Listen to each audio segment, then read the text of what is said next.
민수기 8장 1절부터 26절입니다. 여호와께서 또 모세에게 말씀하여 이르시되 아론에게 말하여 이르라. 등불을 켤 때에 7 등잔을 등잔대 앞으로 비추게 할지니라 하시매 아론이 그리하여 등불을 등잔대 앞으로 비추도록 켰으니 여호와께서 모세에게 명령하심과 같았더라. 이 등잔대의 제작법은 이러하니 곧 금을 쳐서 만든 것인데 밑판에서 그 끝까지 쳐서 만든 것이라. 모세가 여호와께서 자기에게 보이신 양식을 따라 이 등잔대를 만들었더라. 여호와께서 모세에게 말씀하여 이르시되 이스라엘 자손 중에서 레위인을 데려다가 정결하게 하라. 너는 이같이 하여 그들을 정결하게 하되 곧 속죄의 물을 그들에게 뿌리고 그들에게 그들의 전신을 삭도로 밀게 하고 그 의복을 빨게 하여 몸을 정결하게 하고 또 그들에게 수송아지 한 마리를 번제물로 기름 섞은 고운 가루를 그 소제물로 가져오게 하고 그 외에 너는 또 수송아지 한 마리를 속죄 제물로 가져오고 레위인을 회막 앞에 나오게 하고 이스라엘 자손의 온 회중을 모으고 레위인을 여호와 앞에 나오게 하고 이스라엘 자손이 그들에게 안수하게 한 후에 아론이 이스라엘 자손을 위하여 레위인을 흔들어 바치는 제물로 여호와 앞에 드릴지니 이는 그들에게 여호와께 봉사하게 하기 위함이라. 레위인으로 수송아지들의 머리에 안수하게 하고 내가 그 하나는 속죄 제물로 하나는 번제물로 여호와께 드려 레위인을 속죄하고 레위인을 아론과 그의 아들들 앞에 세워 여호와께 요제로 드릴지니라.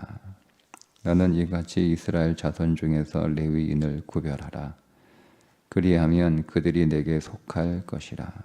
네가 그들을 정결하게 하여 요제로 드린 후에 그들이 회막에 들어가서 봉사할 것이니라. 그들은 이스라엘 자손 중에서 내게 온전히 드린 바 된 자라.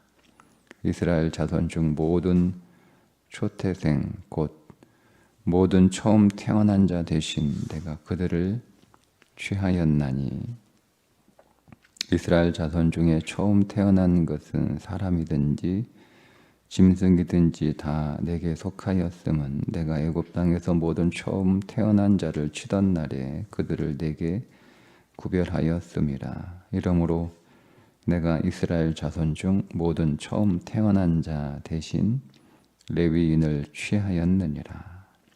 내가 이스라엘 자손 중에서 레위인을 취하여 그들을 아론과 그의 아들들에게 주어 그들로 회막에서 이스라엘 자손을 대신하여 봉사하게 하며 또 이스라엘 자손을 위하여 속죄하게 하였나니 이는 이스라엘 자손이 성소에 가까이 할 때에 그들 중에 재앙이 없게 하려 하였음이니라. 모세와 아론과 이스라엘 자손의 온 회중이 여호와께서 레위인에 대하여 모세에게 명령하신 것을 다 따라 레위인에게 행하였으되 곧 이스라엘 자손이 그와 같이 그들에게 행하였더라. 레위인이 이에 죄에서 스스로 깨끗하게 하고 그들의 옷을 빨매 아론이 그들을 여호와 앞에 요제로 드리고 그가 또 그들을 위하여 속죄하여 정결하게 한 후에 레위인이 회막에 들어가서 아론과 그의 아들들 앞에서 봉사하니라. 여호와께서 레위인의 일에 대하여 모세에게 명령하게 하신 것을 따라 그와 같이 그들에게 행하였더라. 여호와께서 또 모세에게 말씀하여 이르시되 레위인은 이같이 할지니 곧 25세 이상으로는 회막에 들어가서 복무하고 봉사할 것이요 50세부터는 그 일을 쉬어 봉사하지 아니할 것이나 그의 형제와 함께 회막에서 돕는 직무를 지킬 것이요 일하지 아니할 것이라. 너는 레위인의 직무에 대하여 이같이 할지니라. 아멘. 8장 전체는 레위인에 관한 말씀이죠. 그들의 취임식이라고 할 수가 있습니다. 그 전에 1절부터 4절까지 등잔대의 방향에 대해서 등잔대를 어디에 들 것인가 그리고 어떤 방향으로 들 것인가에 관한 말씀인데 성소 안에 세 가지 성물이 있습니다. 등잔대, 진설병을 진열해 놓을 떡상, 그리고 향을 피우는 분향단, 금향단이라고도 하는 분향단이 있습니다. 그 가운데 등잔대는 7촛대가 있는 등잔대인데 이 등잔대의 위치는 떡을 바라보는 곳에 떡을 향하여 위치시켜라 이런 말씀이에요.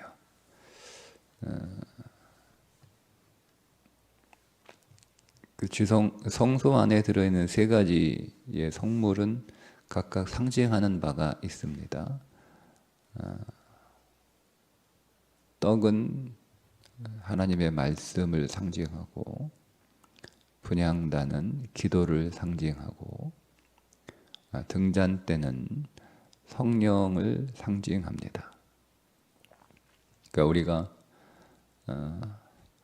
하나님의 임재 안으로 들어가기 위해서 거쳐야 될 믿음의 과정이 있어요. 오늘 우리가 하나님 앞에 구약지대처럼 제사를 드리지는 않지만 그 제사를 드리기 위한 성막의 모형은 결국 우리를 하나님의 임재 앞으로 데려가기 위한 것인데 그 하나님의 임재 앞으로 가기 위하여 거쳐야 될 과정이 있는 거죠. 그 마지막 과정이 뭐냐면 성령의 빛으로 조명하심을 받은 말씀을 먹고 하나님 앞에 기도할 때 우리는 지성소 안으로 들어가 하나님의 임재를 경험할 수가 있습니다. 그 성도의 삶 가운데 우리가 하나님의 임재에 거하는 삶을 살아가려면 이 세 가지가 항상 있어야 돼요. 우리 안에 먼저 생명의 떡인 말씀이 있어야 되죠. 우리가 하나님 만나려면 하나님이 어떤 분인지를 알아야 되는 거예요. 하나님이 어떤 분인지를 우리가 알지 못한 채 그분과 교제할 수 없습니다. 여러분, 우리의 기도가 여러분은 누군지 모르는 사람과 같이 앉아서 몇 분 정도 이야기할 수 있나요? 모르는 사람하고 낯선 사람하고 잘 알지 못하는 사람하고 이렇게 앉아서 많은 시간 오랫동안 얘기할 수 없죠. 그렇죠? 네. 우리가 앉아서 그냥 보는 것도 그것도 오랫동안 할 수 없는 거잖아요. 우리 모르는 사람하고 만나서 그냥 몇 마디 하고 그냥 헤어지는 거예요. 모르니까 할 말이 없는 거죠. 여러분, 우리가 그 기도는 하나님과 만나서 얘기하는 거예요. 그러니까 우리가 기도를 마찬가지로 이렇게 주문 넣는 것처럼 식당에 가서 뭐 먹겠다고 주문 넣는 것처럼 아니면 여러분들이 쇼핑몰에서 여러분이 사고 싶은 물건 하나하나 골라가지고 장바구니에 담아서 결제하고 주문하는 것처럼 그런 식으로 기도하면 금방 끝나잖아요. 뭐 얼마나 걸리겠어요. 뭐 주문하는데 뭐 하루 종일 주문하는 것도 아니고 그냥 여러분이 필요한 거 골라서 장바구니에 넣어 결제하면 주문되는 거예요. 뭐 그게 뭐 5분, 뭐 10분이면 다 끝나는 거 아니에요. 물론 고르는 시간은 좀 걸리겠죠. 근데 고르는 시간 나 혼자 하는 거잖아요. 내가 그냥 혼자 앉아서 뭐 살까, 뭐가 필요한가, 뭐가 있었으면 좋겠다. 뭐 그건 나 혼자 하는 거지. 뭐 대화하는 건 아니잖아요. 근데 대화는 나 이거 필요하니까 이거 보내주세요. 결제하겠습니다. 주소는 이겁니다. 그러면 끝나는 거잖아요. 그러니까 우리의 기도가 그렇게 되면 마치 내가 필요한 것들을 하나님 앞에 주문하는 그런 기도가 되면 기도를 오래 할 수가 없어요. 그러니까 기도 금방 끝나는 거예요. 5분 안에 끝나거나 10분 안에 끝나거나. 또 내가 기도를 드리는, 즉 내가 내 기도를 들으시는 하나님에 관하여 우리가 알지 못하면 하나님과 오랫동안 기도할 수 없겠죠. 왜냐하면 내가 하나님에 관하여 모르니까. 그러니까 내가 하나님에 관하여 모르면 하나님이 나한테 말씀하시도록 그냥 나 하나님에 관하여 잘 모르니까 그 하나님은 나에 대해서 잘 아시잖아요. 그러니까 하나님이 말씀하세요. 이렇게 하면 기도 오래 할 수 있어요. 네? 근데 우리는 그런 것도 잘 없죠. 내가 하나님 잘 모르면서 내 말만 다 하는 거야. 내 말만. 내가 하나님에 관하여 많이 모르는데 내가 하고 싶은 말만 다 하는데 모르는 사람 앞에서 내가 할 말이 그렇게 많지 않잖아요. 그러니까 기도가 짧은 거예요. 그리고 기도가 재미가 없죠. 여러분 모르는 사람하고 얘기하는 게 재미있나요? 모르는 사람하고? 네. 막 어디 가서 아무도 내 말 들어주지 않으니까 낯선 사람하고 그 사람한테 내 말을 막 이렇게 풀어놓으면 뭐 한두 번은 속이 시원한데 그거 계속 할 수 없잖아요. 그러니까 모르는 사람하고 기도하는 얘기하는 그 시간이 지루하고 불편한 것처럼 내가 하나님에 관하여 모르는 상태에서 기도하는 건 불편하기도 하고 어렵기도 하고 또 재미없기도 하고 그러니까 빨리 내 할 말만 끝나고 말하고 끝내야겠다 이렇게 되는 거예요. 그래서 말씀을 우리가 읽고 그 말씀을 통해서 하나님에 관하여 우리가 알게 되는 거죠. 그러니까 내가 하나님에 관하여 자세히 알아야 돼요. 그런데 그 하나님에 관하여 우리가 성경을 통해서 알게 되는데 성령의 조명하심이 없으면 하나님에 관하여 정확히 알 수 없어요. 그래서 등잔대가 떡상을 향하여 떡상을 비추도록 위치시켜야 한다는 거예요. 우리가 성령 충만한 이유가 뭘까요? 성령 충만한 이유가 뭘까? 그러니까 말씀을 생명의 똥으로 읽기 위해서 성령 충만이 필요합니다. 그러니까 성경에서 우리에게 주시는 각종의 은사는 다 목적이 있어요. 근데 그 목적에 맞게 그 은사를 구해야 하나님께서 우리에게 그 은사를 주시거든요. 성령 충만을 은사라고 말하기는 어렵지만 그러나 그것도 하나님의 선물이라고 하는 측면에서 보면 은사이기도 하죠. 그리고 초대교회 성도들이 제일 먼저 받았던 것이 성령의 임재고 그 성령의 충만함이었습니다. 근데 우리가 하나님 앞에 성령 충만을 기도하고 또 내가 성령 충만 받기를 원하는데 내가 성령 충만함을 받기를 원하는 내 마음의 목적이 뭐냐는 거예요. 목적이 뭐냐는 거예요. 그러니까 진리의 성령이잖아요. 내가 보혜사 성령을 너희에게 보낼 텐데 그가 너희에게 오면 내가 너희에게 가르치는 것을 생각나게 하리라. 깨닫게 하리라. 이 뜻이잖아요. 예수님이 정확하게 그동안 제자들을 3년 동안 밤낮 여러 모양으로 가르쳐 주셨어요. 하나님 나라에 관하여 가르쳐 주셨죠. 하나님의 뜻이 무엇인지, 하나님은 어떤 분인지, 그리고 우리가 이루어야 될 하나님의 나라는 어떤 성격이어야 되는지, 그 나라의 본질이 무엇인지, 이것에 관하여 제자들에게 3년 동안 소상히 가르쳐 주셨어요. 근데 제자들이 그것을 다 깨닫지 못합니다. 깨닫지 못하죠. 예수님이 그렇게 잘 가르쳐 주셨는데 제자들이 깨닫지 못해요. 그러니까 예수님이 가르쳐 주셔도 우리는 깨닫지 못합니다. 우리는 예수님이 오셔서 설교하면 깨달을 수 있을 것 같은데, 잘 이해할 수 있을 것 같은데 깨닫지 못합니다. 그래서 예수님께서 가시면서 보혜사 성령을 너희에게 보내겠다, 이렇게 약속을 하신 거예요. 그 성령을 받기까지, 약속한 성령을 받기까지 예루살렘을 떠나지 마라, 이렇게 또 당부도 하시고 승천하신 거고, 그래서 제자들이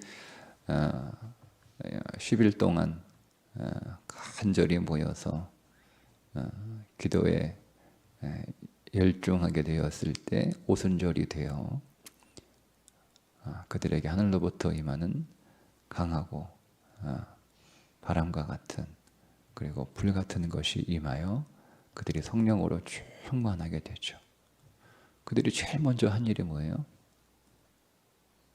복음을 전한 거예요. 성령 충만해서 제일 먼저 한 일이 복음을 전한 거예요. 그리스도가 어떤 분인지에 관하여 전한 거예요. 딱 이거잖아요. 예수는 그리스도다. 너희가 십자가에 못 박아 죽게 한 그가 그리스도다. 이거였어요. 네. 그러니까 여러분, 성령이 충만하게 되면 예수님이 어떤 분인지를 깨닫게 되는 거죠. 그 전에 그들에게 예수님은 어떤 분이었어요? 치료해 주는 분, 배고픈 사람 먹여주는 분, 그리고 똑똑한 종교 지도자들 코 납작하게 만들어주는 위대한 선생, 그리고 가끔씩 풍랑도 멈추게 하고 바다 위도 걷고 하시는 아주 위대한 능력자, 그들에게 이스라엘의 새로운 왕, 그러니까 이들의 제자들이 생각하는 예수님에 관한 이해였어요.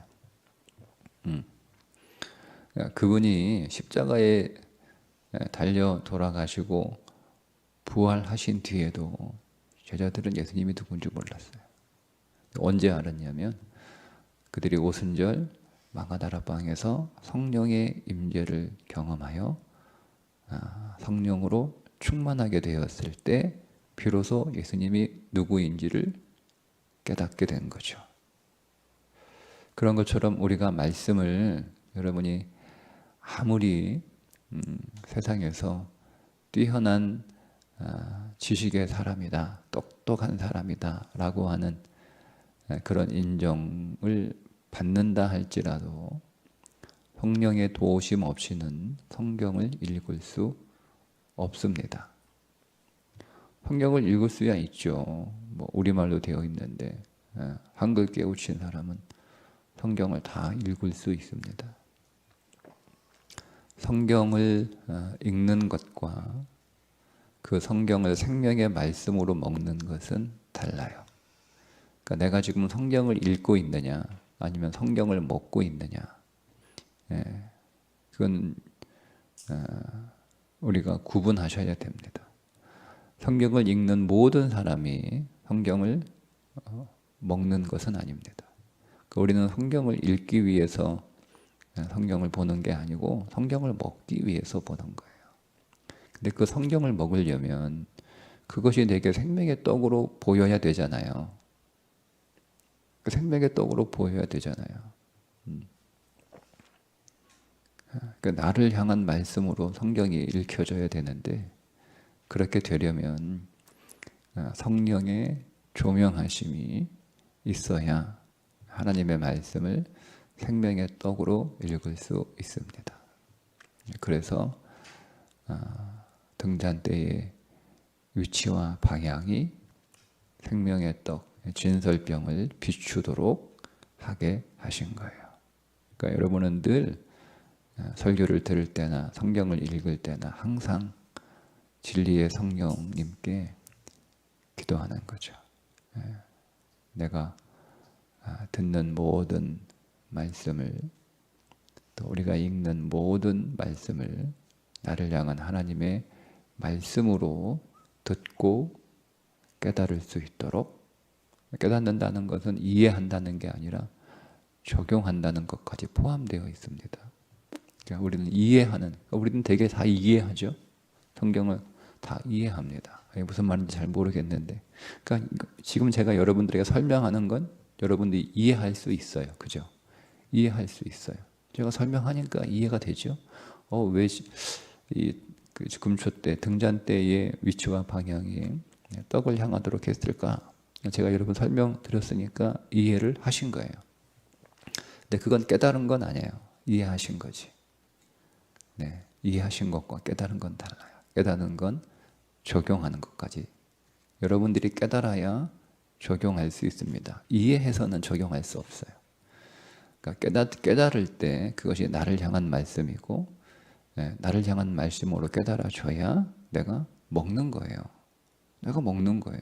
내가 먹어야 될 거예요. 이해한다고 먹는 게 아니에요. 깨달아줘야 먹는 거예요. 그게 먹는 게 적용하는 거예요. 순종하는 거예요. 그래서 성령을 뭐라고 부르냐면 순종하는 자들에게 주시는 성령, 이렇게 써 있어요. 그러니까 성령의 목적이에요. 성령의 목적은 하나님의 말씀을 깨닫게 하는 것이고, 우리에게 순종의 능력이 없으니까 우리에게 순종의 능력을 주시는 것이 성령의 목적이다. 그러니까 여러분, 다른 목적으로 성령을 구하시면 안 돼요. 그게 마술사 시몬이 성령을 구했던 이유입니다. 하마터면 죽을 뻔했죠. 성령을 다른 목적으로 구했다가 하마터면 죽을 뻔했습니다. 그리고 이제 레위인의 취임식인데요. 레위인이 취임식을 하기 전에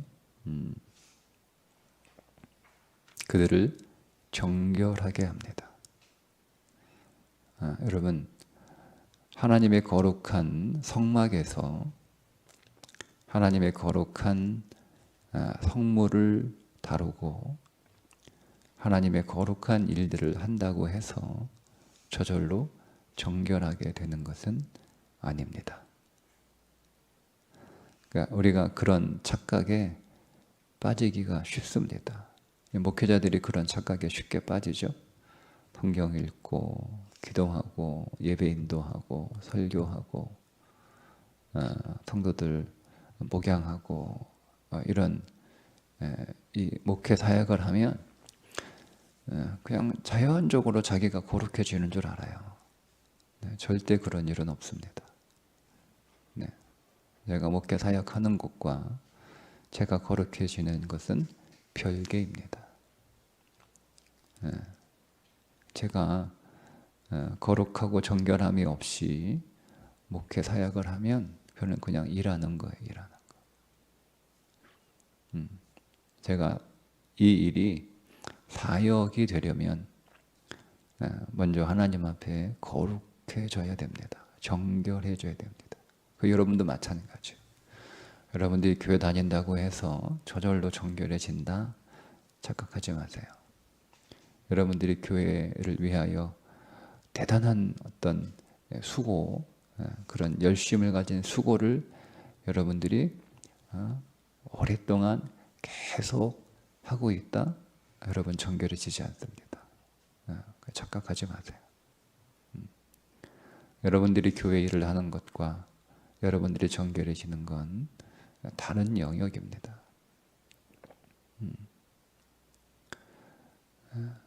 그런데 여러분들이 교회 일을 온전하게 하시려면 정결해지셔야 됩니다. 정결해지셔야 됩니다.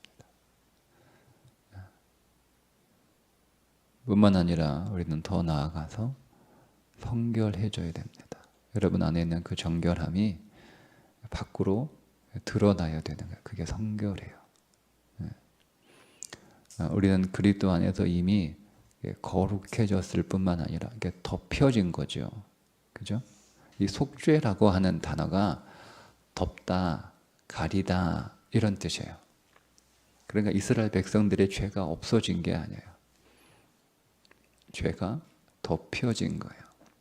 쉽게 얘기하면 이 공간이 막 여기 낙서를 해가지고 너무 지저분한 거예요. 너무 지저분한 거예요. 네, 지저분한 거예요. 막 낙서도 있고 손때도 묻어 있고 뭐 하여튼 뭐 오물도 묻어 있고 막 그래요. 너무 지저분해요. 이거를 허물어 버릴 수는 없잖아요. 그죠? 네.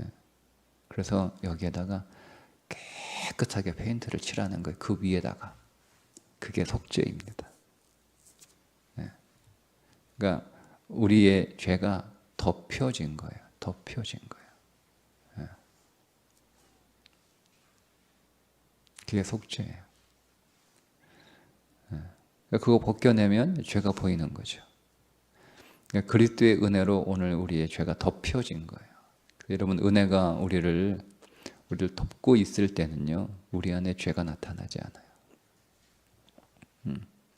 근데 우리 안에 은혜가 약해지거나 은혜가 흐려지거나 아니면 은혜가 어떤 부분에서 이렇게 거두어지게 되면 그때 우리의 죄가 드러나는 거예요. 그러니까 여러분 정결하게 된다라고 하는 것은 우리는 계속 은혜로 충만한 상태가 되어야 우리의 죄가 드러나지 않고 정결한 상태가 유지가 되는 거예요. 이건 조금 좀 길게 말씀을 드려야 되는 내용인데 일단은 우리가 정결해져야 되는데 어떻게 정결해지냐? 계속 그리스도의 피가 우리에게 덮여져서 우리가 속죄를 받은 것처럼 그리스도가 나를 계속 은혜이신 그리스도가 나를 계속 덮고 있어야 되는 거예요. 그것을 은혜가 충만하다 이런 표현을 우리가 성경에서 하고 있는 겁니다. 계속 은혜가 나를 덮고 있도록 우리는 그 은혜 아래 있어야 되는 거예요. 여러분들이 덮고 있는 거 답답하다고 여러분의 실력 자랑하고 싶고 여러분의 힘 자랑하고 싶고 여러분의 이름 자랑하고 싶고 그렇게 여러분이 힘 딱 쓰면 은혜가 싹 걷어집니다. 그러면 여러분이 드러나는 거예요. 여러분이 드러나면 여러분은 죄덩어리니까 죄가 드러나는 거예요. 그러니까 우리는 항상 나는 없고 예수만 있는 그 은혜의 삶을 하나님 오늘도 주의 은혜로 나를 덮어주옵소서. 덮어주옵소서. 내가 오늘도 주의 은혜 아래 있게 하여 주옵소서. 오직 주의 은혜만 드러나게 하여 주옵소서. 그럴 때 우리가 정결해지는 거예요. 모세에게 하나님께서 19절에 어떻게 말씀을 하시냐면 레위인을 이렇게 백성들에게 소개합니다. 내가 이스라엘 자손 중에서 레위인을 취하여 그들을 아론과 그의 아들들에게 준다는 말이에요. 잘 보세요. 하나님께서 이스라엘 백성들 가운데, 그죠? 이스라엘 자손 중에서 레위인을 취하여 하나님 뭐라고 그랬어요? 내 것이라 이렇게 말씀을 하셨죠. 우리가 이렇게 민수기 앞에서 우리가 볼 때 레위인 계수할 때 레위인이 내 것이다 이렇게 하나님 말씀하셨잖아요. 레위인은 내 것이다. 하나님의 거예요. 그 하나님의 것인 레위인을 하나님이 다시 주어 이렇게 하는 거예요. 하나님이 다시 주시잖아요. 그의 아들들에게 주어. 아론과 그의 아들들에게 다시 주잖아요. 뭐 하라고? 이스라엘 백성을 섬기라고. 이스라엘 자손을 대신하여 봉사하라고. 이스라엘 백성을 위하여 봉사하라고. 다시 주는 거예요. 잘 보세요. 하나님이 하나님의 소유로 레위인을 이스라엘 자손들 가운데서 취해서 하나님의 것으로 삼으신 다음에 다시 그 하나님의 것을 아론과 그의 아들들에게 줍니다. 이 주다라고 하는 단어가 은혜라는 뜻이에요. 선물이라는 뜻이에요. 선물로 주셨다. 그러니까 레위인은 이스라엘 백성들을 향한 하나님의 선물입니다. 그러니까 이것이 레위인의 정체성이에요. 그러니까 이것이 흔들리면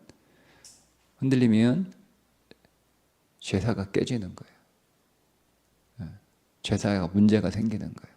그 제사가 문제가 생기면 어떤 일이 벌어지죠? 나라가 문제가 생겨요. 그러니까 레위인들은 항상 나는 하나님의 것인데 하나님께서 이스라엘 백성들을 위해 성막에서 섬기라고 하나님이 주신 선물이다. 항상 나는 하나님의 것인데 하나님께서 백성들 이스라엘을 위하여 선물로 주신 존재다. 항상 이 마음을 갖고 있어야 돼요. 이스라엘 백성들도 레위인들을 볼 때마다 저 레위인들은 하나님의 소유인데 하나님께서 우리에게 선물로 주신 사람들이다.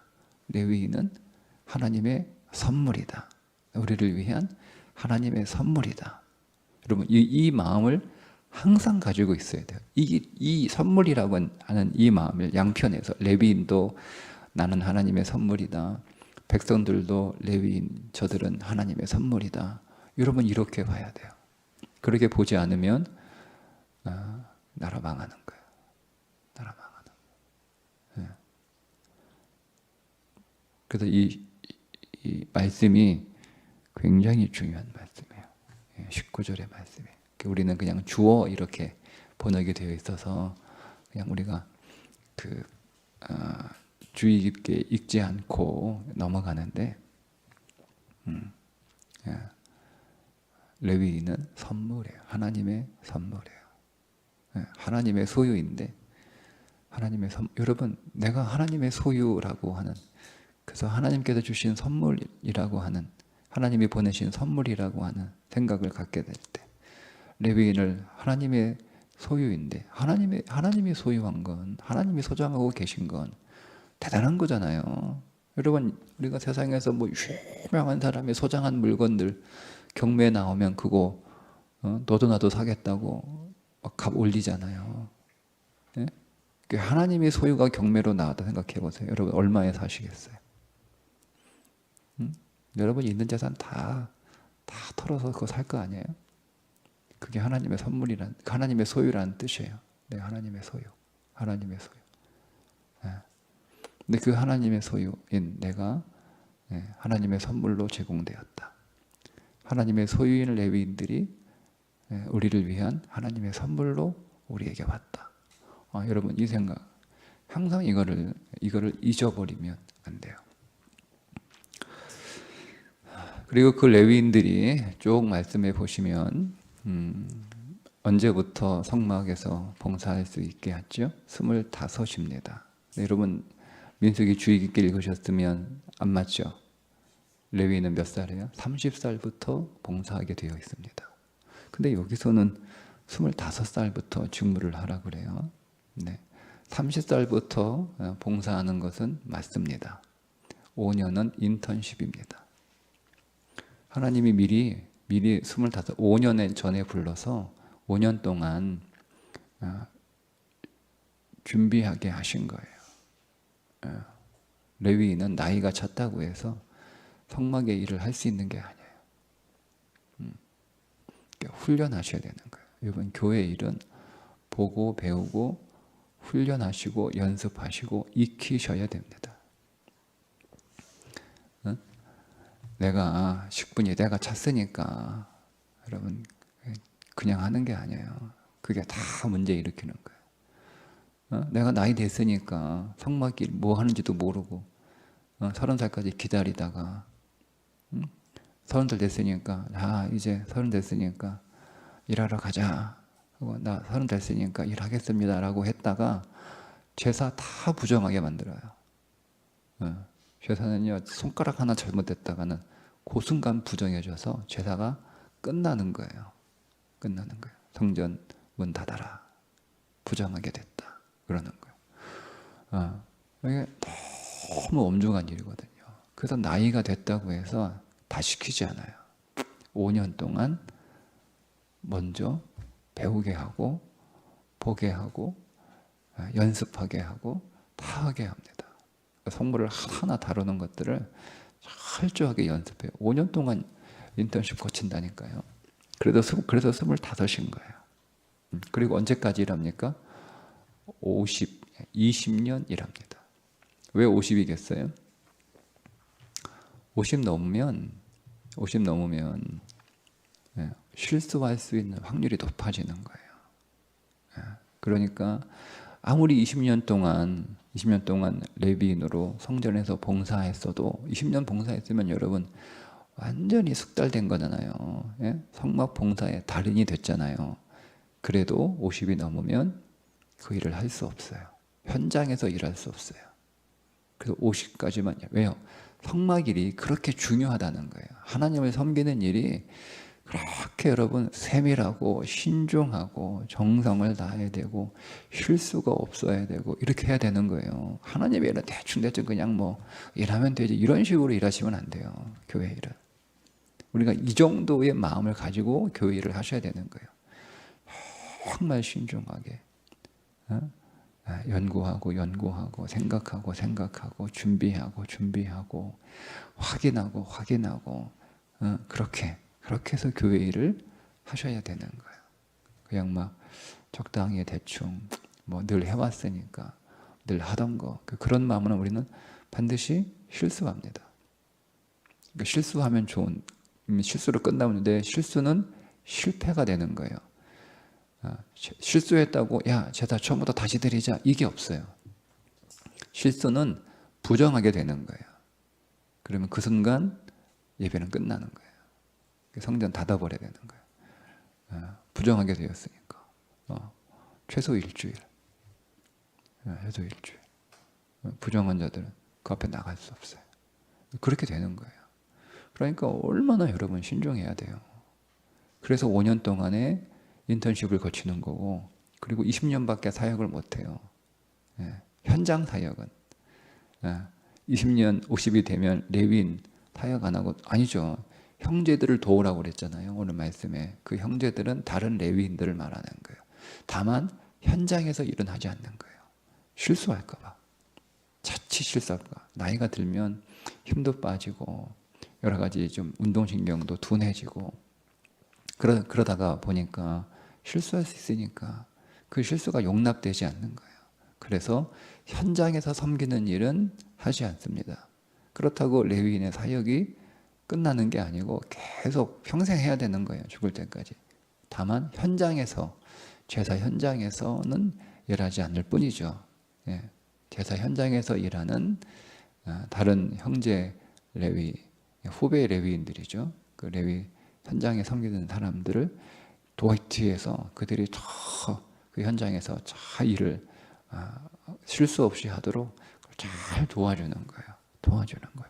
여러 가지 일들을 하겠죠. 인턴십들을 가르친다든가, 뭐 여러 가지 기구들을 준비한다든가, 뭐 이런 것들을 레위인들이 편하게 생활할 수 있도록 뭐 그들을 좀 섬긴다든가, 뭐 이런 일들을 평생 사역입니다. 레위인 한 번 레위인은 영원한 레위인입니다.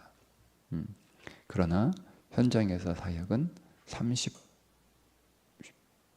50까지 20년입니다. 그 하나님이 그렇게 해서 예배를 그렇게 하나님께서 굉장히 예배에 관하여 하나님은 예민하시다는 거 우리가 기억할 필요가 있습니다. 하나님은 그래서 하나님의 일꾼을 세우신 일에 있어서 굉장히 우리가 생각하는 것 이상으로 신중하십니다. 여러분 예수님이 제자들 12를 세우실 때 그냥 세우셨어요? 초래하셨잖아요. 밤새 기도하시면서 제자들을 신중하게 고르셨어요. 12명을. 그 주님도 그렇게 신중하게 기도하시고 밤새 절회하실 만큼 하나님의 일꾼을 세우는 일이, 하나님의 일이 그렇게 중요하다는 거예요. 하나님의. 그러니까 우리가 하나님의 일의 비중, 하나님의 일의 비중을 우리가 어떻게 생각하느냐에 따라서 달라지는 거예요. 그러니까 하나님의 일이라고 하는. 그러니까 이 하나님이 오늘 우리에게 어떤 것이냐, 즉 교회가 우리에게 어떤 것이냐. 그래서 이 8장 전체를 레위인에 관한 말씀으로 하나님께서 삼으셔서 우리들에게 들려주시는 거죠. 오늘 우리도 하나님 앞에 잘 준비되고, 그리고 신중하게, 진지하게, 실수가 없도록 성실하게 모든 마음과 힘과 정성을 다해서 오늘 내일 주일인데 오늘 그 주일을 잘 준비하시기를 주님의 이름으로 축복합니다. 기도하겠습니다.